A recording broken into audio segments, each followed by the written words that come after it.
for case managers.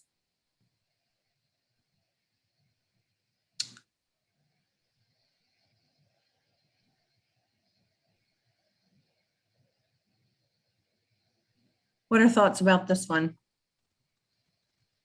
I mean, it sounds like the next step is to figure out a way to have a survey of case managers. Is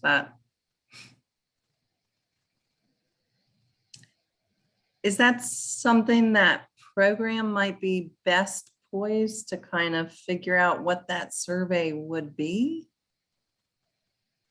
Is that something to ask program to do, or is that?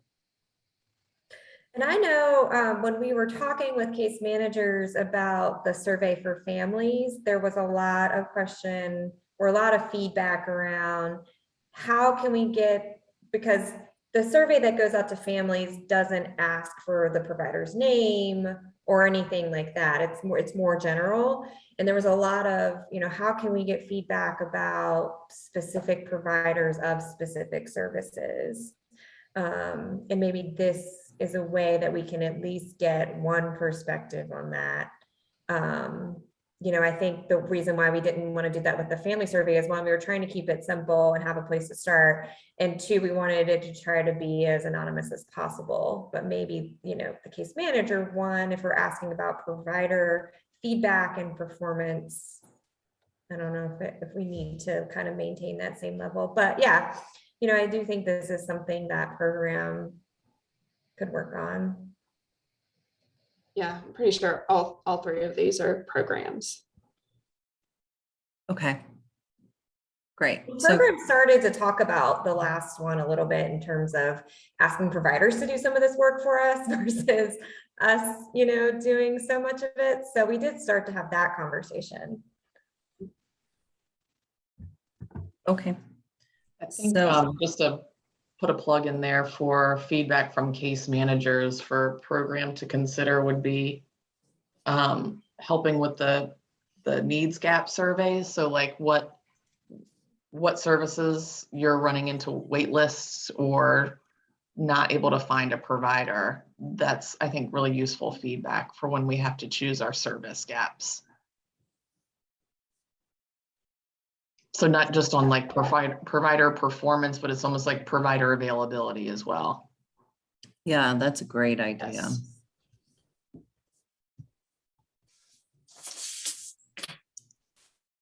Okay, we got a plan.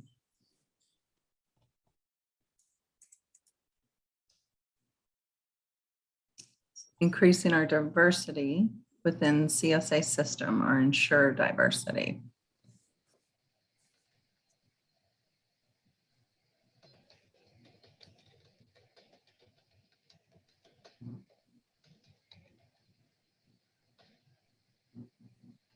So again, I think this is another one of those goals. It's a little bit tough to put these parameters around.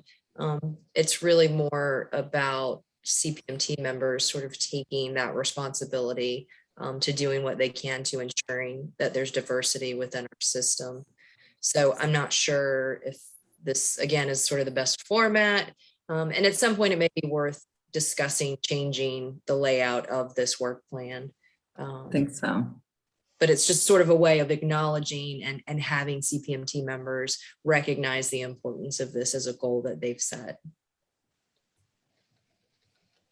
And so this 5.1.1 is about assuring that your organization is also taking an intentional look at.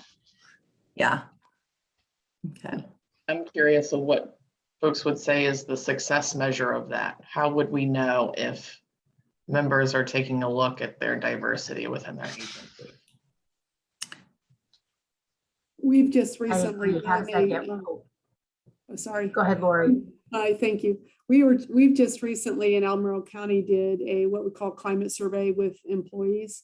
So we have questions around diversity and just, recently have been reviewing the results. So it's over time, that's one way you can possibly gauge your success. But just saying ensure diversity doesn't really give a measure. We could have low diversity. I don't think that's what we want. But I mean, are we trying to ensure more, or increasing diversity rather than just Yeah. diversity. Yeah, I had trouble reading that because ensuring means that there's already diversity, you're trying to keep it. But yeah, I think what our intention was to increase diversity to reflect the children and families that we're serving. So we can rewrite that a little bit to reflect the intention of that goal.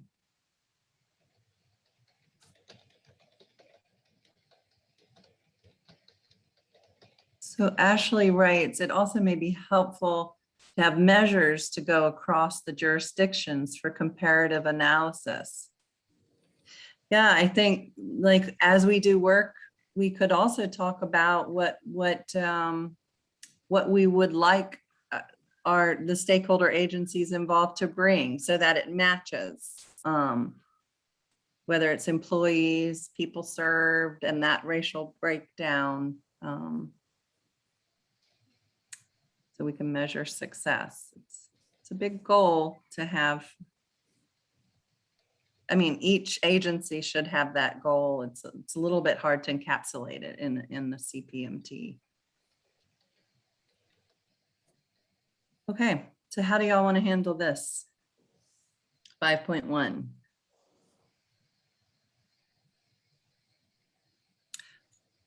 5.1.2, develop opportunities in program and FAP to incorporate diversity to include targeted recruitment for vacancies and agencies assignment of members.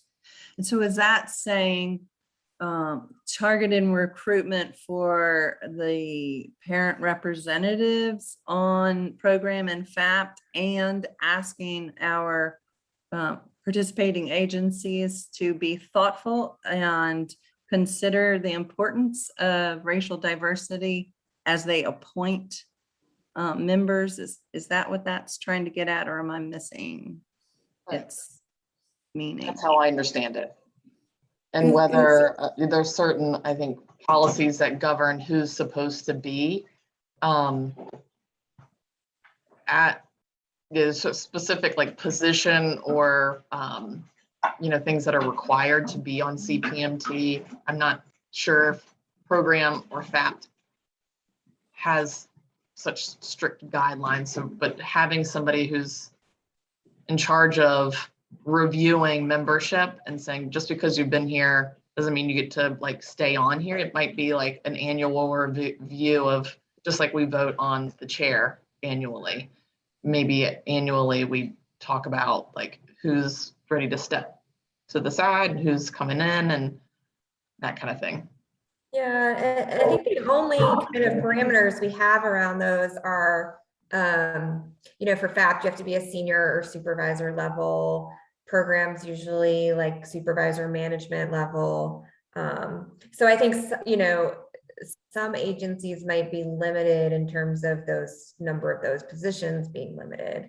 But I think looking within your agencies, like community attention, for example, we've had some kind of turnover on FAPT and program. And I think you guys did a great job looking at who might, best fit and add some diversity to those groups. So when those vacancies come open, or, when somebody's done their duty, looking at what, who might be able to step into that position. I do think the targeted recruitment was more for the parent rep in particular, versus the private provider rep, but maybe both. And I'm not sure, since those are appointed by city council or board of supervisors, how much targeted recruitment we can do. I can't really speak to that.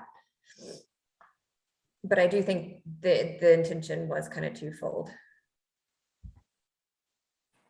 Back to 5.1.1, is a reasonable annual or at least first step to be, like Katie suggested, a roundtable where each of us just talk about what we're doing in our agencies to increase diversity? I think that would be a great start. Yeah, I think that's a really good start too, because what I can do and where I have people assigned is different because I have lots of jurisdictions. So I may have people, you know, of color in other places that you all aren't going to see in Charlottesville. So it's different in each agency. So I think just to have a roundtable and have some discussion would be a good place to start. That sounds great. I think that would be a great. And so would we carve that out of our CPMT agenda so that, you know, we're not taxing and people can't come to an additional meeting? Is that something that folks would want to do?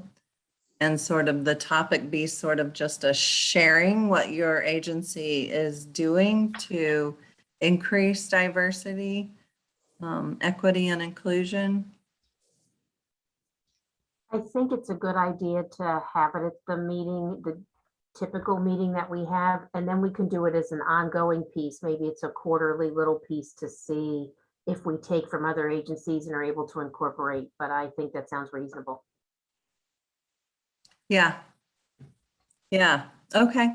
Well, we'll put that on the agenda in the next few months, and have some time carved out to share our strategies at this point. And how we want to handle, like you're saying, an ongoing sharing of strategies and successes and what didn't work. Okay, I'm having a little kid issue. All right, is that the end of the work plan? Yes. So I'm thinking with the work plan, we might be bringing that thing up again next month to kind of keep trying to, we can rework how it's laid out to make a little more sense and encapsulate what was discussed today. And if it's okay with folks, we will change that goal to read a little bit more like its intention. Thank you for that. Okay, so what's next? Apparently my 20-year-old is having an emergency and I'm gonna have to pick up this phone. Agency updates. I'm gonna go on mute if while y'all go to agency updates.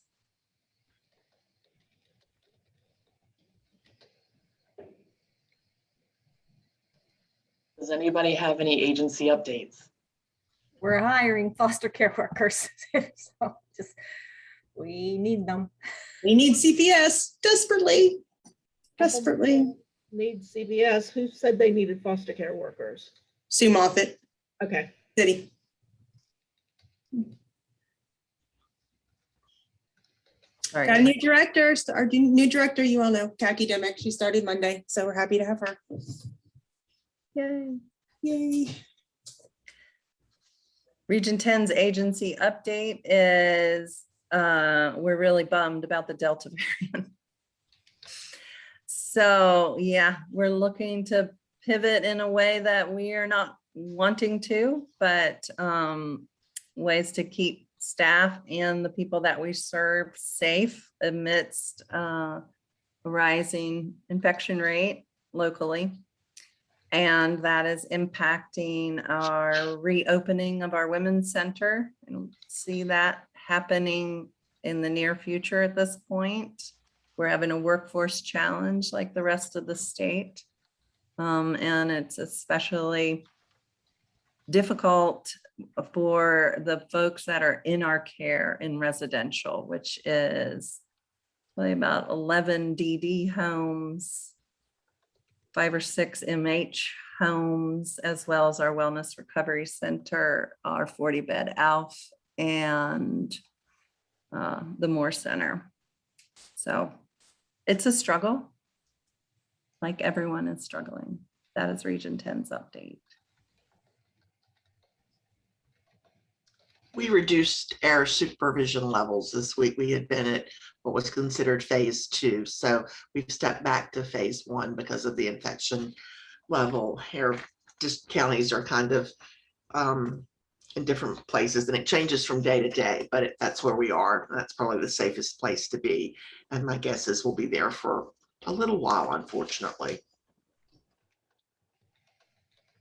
City schools are ready to open next week and excited to be there. We still are looking for a few teachers. So if you know of any, if we could get Albemarle to give us some, we would be staffed. Well, our report would be similar, and I guess we'd have a tug of war over poor teachers just to round it out. I mean, not an awful situation, but there's still gaps. You're right. Yeah. Which sounds like everyone, right? Every agency update is still looking for people to fill all those gaps. I have an update. As people know, we start into our budget season, we have a program in the county. We used to do it jointly with the city. We call it ABRT still, which is where human service agencies can apply for funding. And this year we're putting in some ARPA money as well. So it's going to be a little bit different. So if an agency is interested in obtaining ARPA money to do some of the work in the community that's needed, it has to, of course, be compliant with the ARPA funding guidelines, but we just want to let people know that we'll be doing a regular ABRT application process, and there'll be an area that you can go to also apply for ARPA funding. So if you know folks, you can please share that around with agencies that may be interested.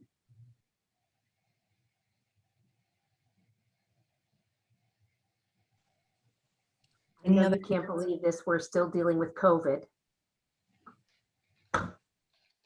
Feel like I shouldn't have to say anything after that because that just is huge, but we also are having workforce and trying to hire, trying to bring what was our regularly scheduled programming, that sounds funny, but our regularly scheduled clinics and services that we did before, trying to maintain those, like back to school vaccines for children.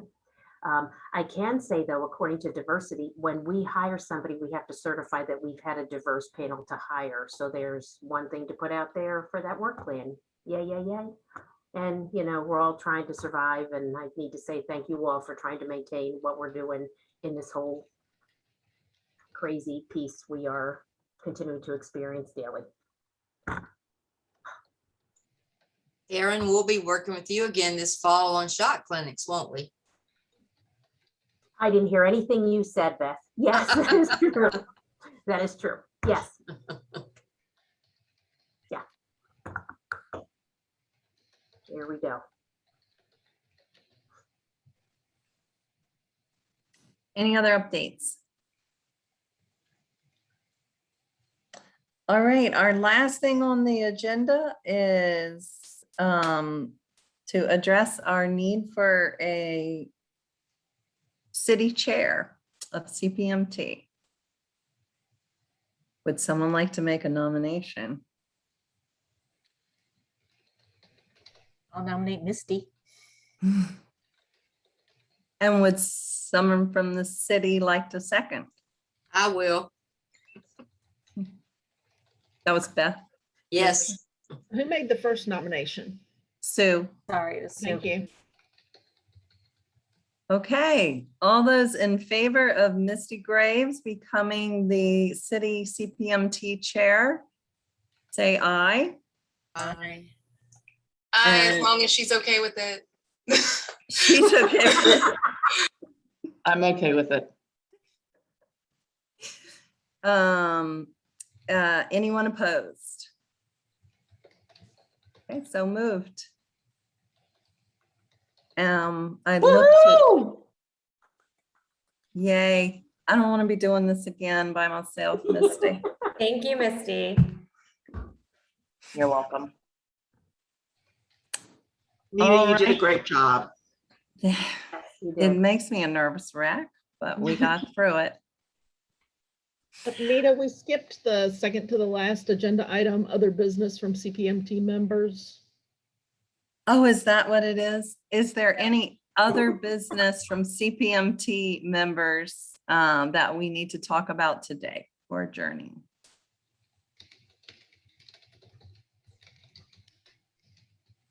Okay, do you have to make a motion to adjourn? No. All right, so then the meeting is adjourned. Thank you. Bye, Bye, guys. everybody. Good job, Nita. Thanks.